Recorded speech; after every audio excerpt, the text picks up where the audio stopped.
11 katawang gin-report nga napatay, samtang 900 naman ka mga individual ang yara sa mga temporary shelter. Kasunod sa mabaskog nga paginulan nga nagtuga sa mga landslide kag pagkatumba sa mga kahoy sa El Salvador. Sunod sa Civil Protection Office ang pungsod, kalabanan sa nagkalamatay ang kabataan. Sa tunga sa sining insidente, dugang pagid nga paginulan ang ginapaabot nga magatupa sa pungsod nga tugahon sa gin-forecast nga bagyo nagikan sa Gulf of Mexico.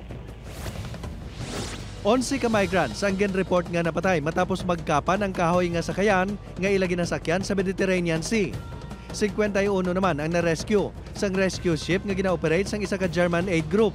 Samtang sa isa ka aksidente nga nagdalahig pagit sa mga migrant, 64 ang missing, samtang 11 ang na-rescue matapos masunog kag nagkulob ang ila sakayan mga 200 kilometros nagikan sa rehiyon sang Calabria sa Italy.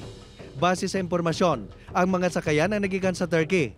Ginadeterminar pa kung diin ang mga inipadulong.